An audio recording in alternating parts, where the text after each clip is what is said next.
जब किसी के जीवन में किसी जीव, इंसान या जंतु की दुख कष्टों से भरी नकारात्मक ऊर्जा मंडराने लगती है, तो ना तो वह व्यक्ति जीवन में कभी महान बन पाता है और ना ही जीवन भर सुखी रह पाता है। मरने के बाद तो उसका और भी ज़्यादा बुरा सफ़र शुरू हो जाता है। श्रीमद् भागवत के अनुसार गोकर्ण जब काफ़ी लंबी तपस्या के बाद घर आए तो उन्होंने देखा कि उसका घर तो सुनसान पड़ा है, एकदम वीरानी छाई हुई है। उन्होंने जब भीतर प्रवेश किया तो उसका घर एकदम खाली था। किसी प्रकार से रात को रुकने की व्यवस्था की। रात को बहुत डरावनी आवाज़ें उन्होंने आने लगी थी, जैसे अचानक कोई जंगली सुअर उसके कमरे के अंदर भागा आ रहा हो। फिर कभी उल्लू व कभी बिल्ली के रोने की आवाज़ आने लगी।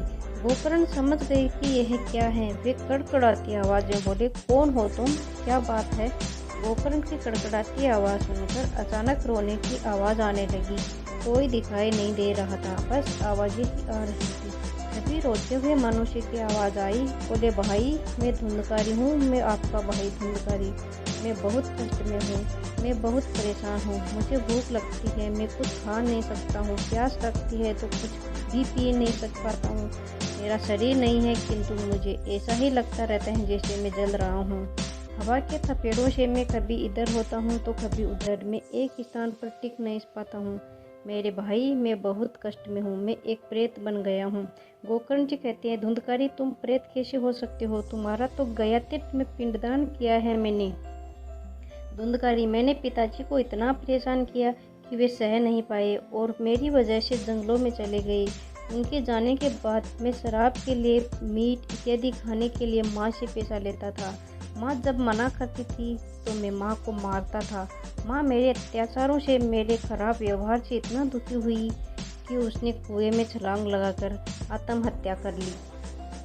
भैया, जिसने अपने माता पिता को इतना कष्ट दिया हो, उसका पिंडदान से कल्याण कैसे हो सकता है? भैया, आप कुछ और उपाय सोचो। धुंधकारी का कैसे भला हो सकता है? उसके लिए गोकर्ण जी ने सूर्य देव से सलाह की।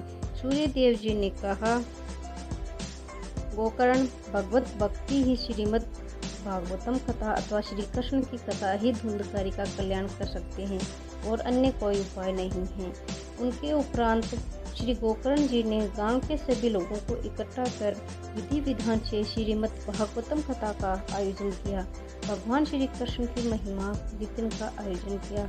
वहीं पर एक बांस गाड़ दिया ताकि उसमें धुंधकारी रह सके। हवा के थपेड़ों की वजह से वो हरि कथा से वंचित न हो। इस तरह श्री कृष्ण महिमा श्रवण करके श्रीमद् भागवत की कथा सुनकर धुंधकारी का कल्याण हुआ।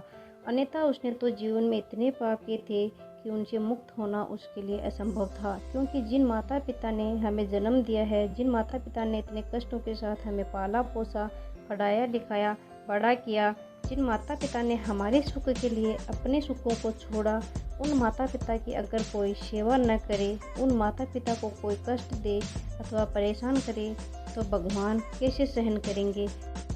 तो आप स्वयं ही सोच लो, ऐसे लोगों के साथ क्या होता है। आपके पास अब भी वक्त है अपनी गलतियों का पश्चाताप करने के लिए। अपनी गलतियों को सुधारो, माता पिता की सेवा में खुद को पूर्ण समर्पित कर दो।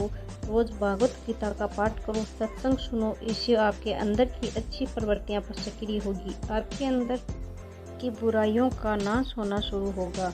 मन सकारात्मक विचारों और अध्यात्म ज्ञान से भरने लगेगा। रोज सुबह शाम ईश्वर का चिंतन करो, आपका कल्याण होगा। जय श्री राम।